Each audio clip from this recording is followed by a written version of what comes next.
هنشرح آخر جزء خالص في منهج الداتابيز لحد الميد ترم. احنا كده شرحنا أول وتاني وتالت توبيك. اتكلمنا عن النظري وبعد كده اتكلمنا عن ال ERD وبعد كده دلوقتي هنتكلم عن النورماليزيشن، وده تقريبا آخر جزء لحد دلوقتي. طيب، أول حاجة هو خلينا نبتدي كده بالجزء الأولاني في السلايدز بتاعت الدكتور. هو بيتكلم عن الداتابيز سكيما اند داتا موديل. أظن دي مراجعة سريعة كده لأن هو يعني كنا اتكلمنا في الموضوع ده قبل كده. احنا اتفقنا ان عندنا في الداتا موديل دي اكسترنال كونسبشوال وانترنال ليفل، 3 ليفلز. الجزء ده هو الجزء اللي المستخدم بيشوفه، الجزء ده هو بيكون ليه علاقة بالسكيما بتاعة الداتابيز، والجزء ده بيكون حاجة فيزيكال بيكون على الهارد ديسك بتاع المستخدم. بيقول لك يو ار هير، فهو المقصود ان انت كمستخدم عادي جدا بتبقى في الجزء اللي هو الاكسترنال ليفل ده، وبتقدر ان انت تشوف مثلا السب سكيما مثلا. يوزر ايه دي بتكون مثلا، هو مدينا مثال يعني ان هي جراف او حاجه زي كده، في هنا جداول، في هنا كانه بيقول مثلا حاجات في قاعده البيانات، مثلا اسم الشخص الفلاني، اسم الشخص العلاني، اسم الشخص الثالث، وهكذا. وكديفلوبر انت هتكون في الجزء ده لان انت بتعمل الاي ار دي، او بتعمل بقى بعد ما تخلص الرسمه نفسها بتبتدي ان انت تتكلم عن ازاي هتعملها بالكود وما الى ذلك، او ازاي هتعملها كداتابيز. وطبعا الجزء ده بيكون بقى مسؤول عنه الدي بي ام اس بشكل كامل، لان هو بيكون له علاقه اكتر بتخزين البيانات على الهارد ديسك.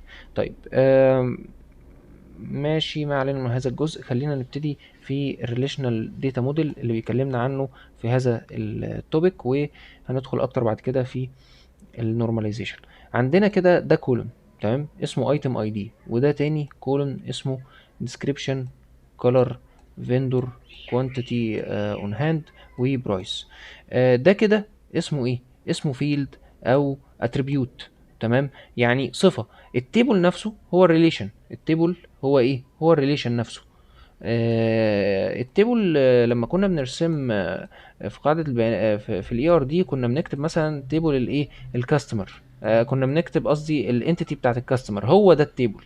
تمام، التيبل جواه مثلا كاستمر اي دي، حلو كده، وكنا بنرسمه بالشكل ده، صح؟ هو ده بقى الايه؟ الاي دي، هو ده الفورين كي، اسف، البرايمري كي، او اللي بيسموه الكي اتريبيوت. عندنا هنا برضو ده كي اتريبيوت، عندنا ده ده مش كي اتريبيوت، اسف، ده اتريبيوت عادي، وده اتريبيوت برضو عادي، وده اتريبيوت وده اتريبيوت، كل دي اتريبيوتس. تمام. طيب، عايزين احنا دلوقتي نعمل داتابيز ديزاين. تمام، لو انا عندي مجموعه من الستودنتس، كل ستودنت ليه اسمه وليه الكورسز اللي هو دخلها، او اللي هو بياخدها، وعايز عندي كورس الكورس ديسكريبشن. فانا ممكن والله اقول ايه؟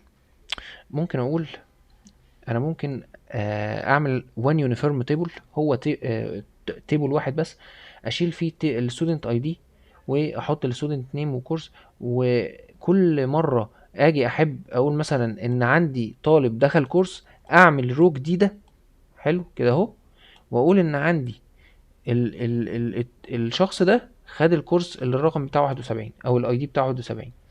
وبعد كده هو نفس الشخص اهو خد الكورس، هقوم حاطط له رو جديده، رو تاني، ده اسمه رو يا جماعه عشان بس نبقى واضحين، عشان تبقوا فاهمين. ده كده بيسموه ريكورد او رو، اللي هو ده كده رو، ده كده رو او ريكورد. تمام. طيب، فانا كده عملت له ريكورد اولاني عشان هو خد الكورس رقم 71، عملت له ريكورد تاني عشان خد الكورس رقم 150، وهكذا فضلت اكرر. طيب، ده بيسبب ايه؟ بيسبب ان ده بيعمل داتا ريدندنسي، يعني تكرار للبيانات، هلك يعني للمساحه على الفاضي ملوش لازمه. وفي نفس الوقت بيعمل ليك اوف فليكسيبيليتي. must be a student. هو مش عارف يقصد ايه must be a student دي. يعني افرض انا دلوقتي حبيت مثلا اخلي في يوزر شخص تاني، يعني يدخل ياخد الكورس ده. هعمل جدول تاني بقى ونفس الكلام، وده كده انا ببوظ الدنيا خالص. الموضوع بقى بيصعب الانسيرشن او ان انا ادخل بيانات جديده، بيصعب ان انا اعدلها وهكذا، بيعمل مشاكل كتير. وان انا اختار التيبل ده تحديدا عشان اعدله، لا دي مشكله يعني. تخيل بقى عايز اصلح الكورس ديسكريبشن مثلا، كتبته بالغلط في مره، هتخيل بقى في كام ريكورد عشان اصلح فيه كام طالب واخد الكورس ده، هصلح عنده الكورس ديسكريبشن، مشكله طبعا. طيب في طريقة تانية، يعني ممكن يبقى في اوبشن تاني اسمه vary number of columns.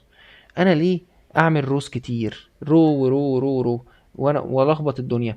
طب ايه رأيك اعمل columns كتير؟ حلو، اعمله كده. كل student ليه columns بعدد الكورسات اللي هو خدها. طب افرض انا عندي في طالب خد 100 كولون 100 كورس، هيبقى عندي 100 كولون من الكورسات بس؟ دي مشكلة. اولا waste of space and storage، ده مبدئيا يعني انا كده ضيعت الدنيا خالص، بوظت الاستورج والسبيس. ثانيا بقى لما نيجي نعمل استعلام، هلاقي ان بيبقى في استعلام دي بي ام اس هيستعلم في ال 100 في ال 100 في الميت كولوم دي لكل الستودنتس، حتى لو ستودنت واخد كورس واحد بس. دي حاجه ادفانسد يعني، انا بديها كمعلومه يعني، فاهمني؟ فانا كده بعمل ويست للسبيس، غير ان انا قدام بعد كده هتعب قوي اما اجي اعمل سيلكت او اما اجي استعلم. طيب عندنا حاجه اسمها مالتيبل تيبلز، اوبشن تاني اسمه مالتيبل تيبلز. تعال نجربه. قال لك والله بص، انا هعمل تيبل للستودنتس، حلو كده، وهسجل فيه اسم الطالب والاي دي بتاعه، وتيبل تاني احط فيه الكورسات بالديسكريبشن بتاعها بالاي دي بتاعها، وتيبل تالت اقول فيه والله الطالب الفلاني خد الكورس ده، الطالب نفسه هو خد الكورس ده، الطالب التالت ده خد الكورس ده، وهكذا. اكرر براحتي بقى. هتقول لي طيب إيه لو انا حبيت اغير في الكورس ديسكريبشن؟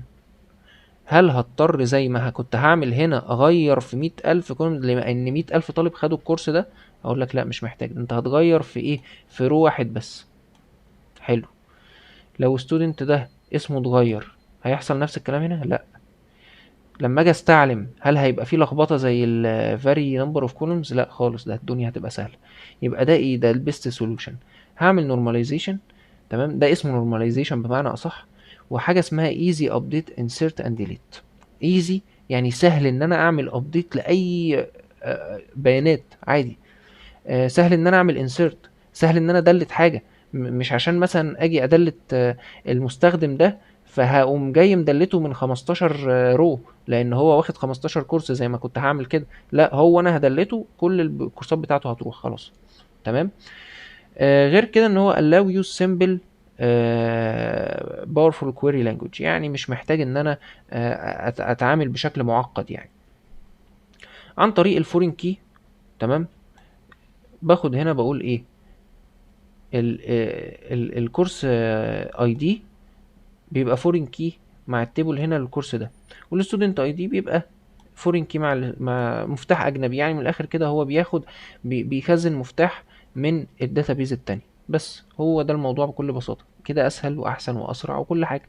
طيب تعالى بقى ندخل على النورماليزيشن. النورماليزيشن ده ماشي كده زي ما انا عايز، بقوم حاطط اي عدد جداول وبتاع، ولا ليه قواعد؟ لا ده ليه قواعد وليه 3 فورمز. بيقول لك ان هنا عندي 1 ان اف، تمام، او فيرست نورمال فورم، اول نورمال فورم. بيقول لك ايه؟ نو ريبيتنج داتا اليمنتس، ما تكررش زي ما انت كنت عامل هنا، تمام كده، ولا تكرر زي ما انت كنت عامل هنا، ولا تكرر خالص. طيب هعمل ده ازاي؟ تعال نبص على الفيرست نورمال فورم هنا. get rid of multi valued attributes. انا دلوقتي عندي زي ما هنا، بص عندي جدول واحد بس حاطط فيه كل البيانات. هيقول لك يا باشا بص، بص لي كده على البرودكت ده. هو مش البرودكت ده ليه كمية آه بيانات اي دي وكوانتيتي وديسكريبشن ويونت برايس واكستندد برايس وكل ده؟ هتقول له اه.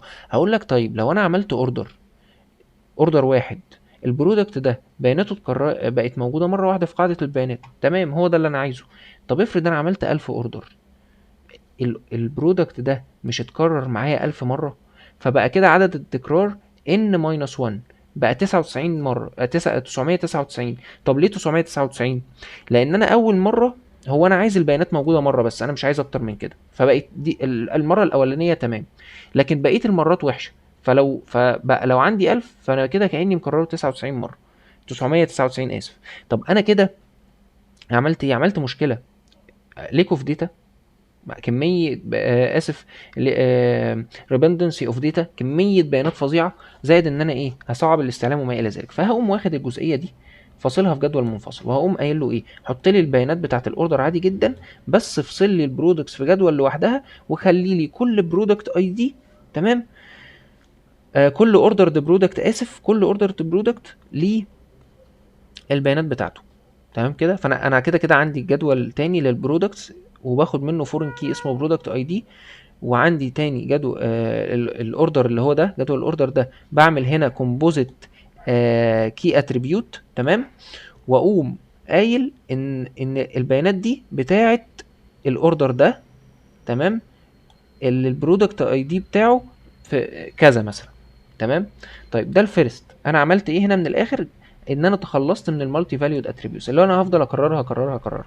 طيب second normal form، تاني مرحله بقى، هتبقى الفيرست نورمال، تمام، يعني بعمل الفيرست، بعمل الخطوه اللي قبلها and no partial function dependencies، يعني مفيش اعتماديه على يعني الجزء ده خلينا نشرحه احسن على، بدل ما اشرحه نظري، تمام، تعال نشرحه على الرسمه هنا احسن. second normal form اهو، one or more one non-key attributes can be identified by less than primary key. بمعنى ايه؟ لو بصيت هنا بعد ما عملت الفيرست نورماليزيشن ده، هاخده بقى هنا، احطه كده، احطه هنا، وهاجي ابص هنا الاقي ان ده ايه، ان ده كومبوزيت او مركب يعني، تمام، البرايمري كي بتاعه، او الكي اتريبيوت بتاعه بيعتمد على البرودكت اي دي والاوردر اي دي كومبوزيت مركب، تمام. لو جيت بصيت هنا ان الديسكريبشن بتاع البرودكت هو بيعتمد على البرودكت اي دي بس، لكنه مش بيعتمد على الاوردر اي دي. حلو، يعني ده بيعتمد على جزء من الكي، مش بيعتمد على الكي كامل. طب انا ايه اللي يخليني افضل محتفظ بيه؟ طالما انا ممكن اخده، يعني طالما انا ممكن ايه، يعني عشان بس نفهم الجزئية دي، الكوانتيتي او الكمية معتمدة على ايه؟ معتمدة على ان انا عندي برودكتس وعندي اوردر نمبر، تمام. الكوانتيتي دي هي عدد البرودكتس دي جوه الاوردر ده، يبقى انا لازم احتفظ بالكوانتيتي، تمام. عشان برضو اعيد الحته دي تاني معلش، عشان ممكن حد تسقط منه. الكوانتيتي معتمده على عدد البرودكتس، تمام، البرودكت ده هو عدد البرودكت ده جوه الاوردر ده. فلو انا عندي اوردر معين، تمام، فانا كده معتمد على ان الاوردر ده موجود والبرودكت ده موجود، فانا بقول ان انا عندي خمسة برودكت الف مثلا جوه الاوردر الفلاني، فانا بعتمد على الاثنين. لكن الديسكريبشن بيعتمد على البرودكت اي دي بس، ما بقولش ان الديسكريبشن للبرودكت ده في الاوردر ده مختلف عن الديسكريبشن. يعني لو انا عندي مثلا برودكت، مثلا الديسكريبشن بتاعه ان هو مثلا ايه، تليفون ايفون 13 برو ماكس مثلا، هقول اول ما يدخل في الاوردر ده الديسكريبشن هيتغير؟ لا، ما هو نفس الديسكريبشن. يبقى انا احتفظ بيه ليه؟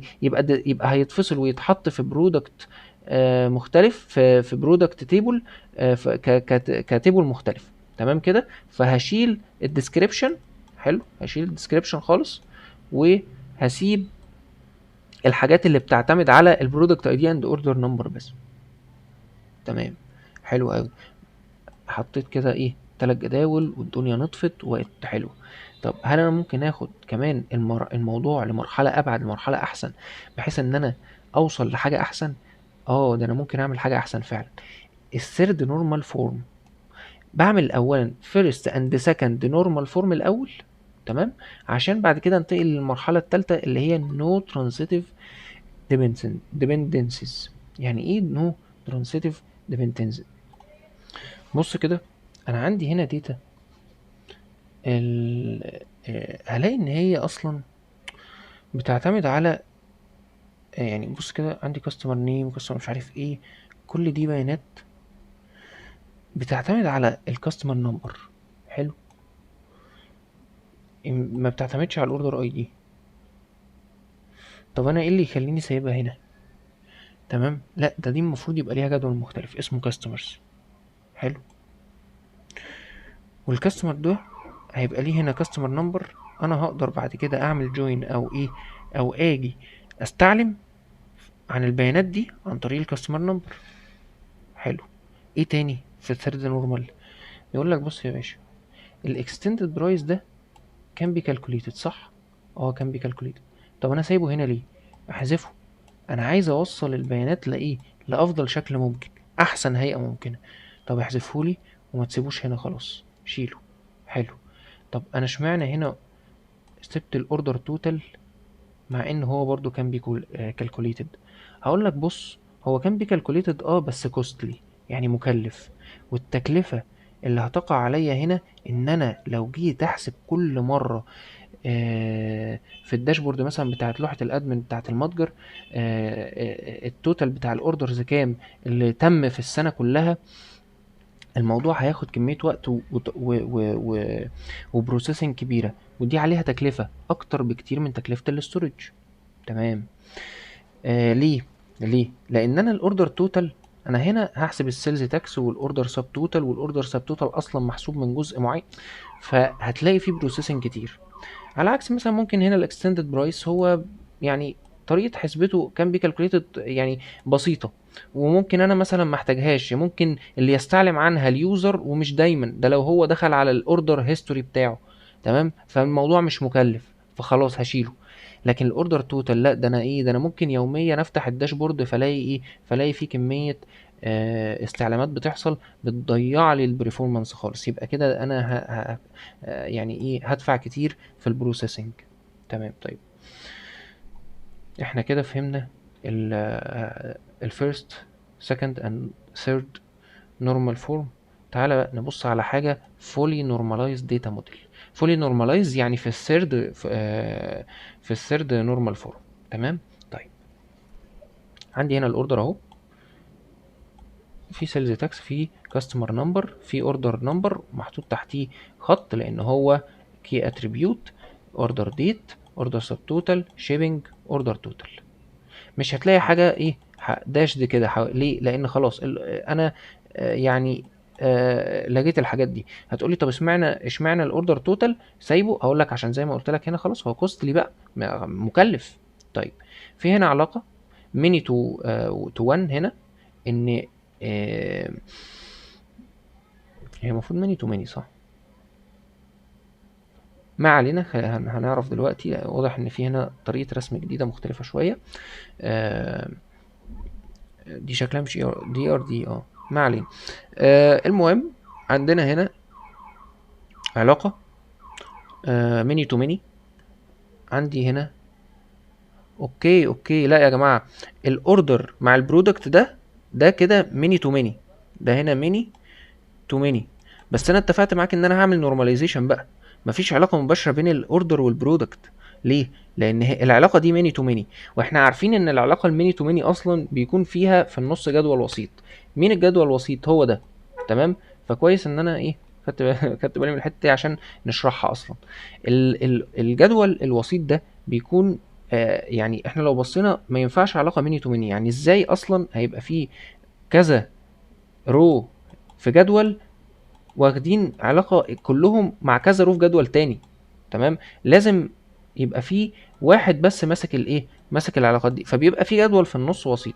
بيبقى لو انا عندي في الجدول ده، بقول هنا ان انا في الاوردر الواحد، تمام، عندي مجموعة من البرودكتس اوردرد. بحط هنا البرودكت اي دي والكوانتيتي لكل برودكت انا طلبته. يعني انا مثلا هنا الاوردر مثلا رقم 15 هطلب فيه برودكت اسمه ايفون، ده الاي دي بتاعه واحد، وبرودكت اسمه اندرويد مثلا الاي دي بتاعه اتنين، وبرودكت اسمه جراب مثلا كفر البرودكت بتاعه اربعة. انا خدت من الايفون ده واحد، خدت من الاندرويد ده واحد، وخدت من الكفر خدت مثلا ايه كوانتيتي خمسة مثلا. تمام.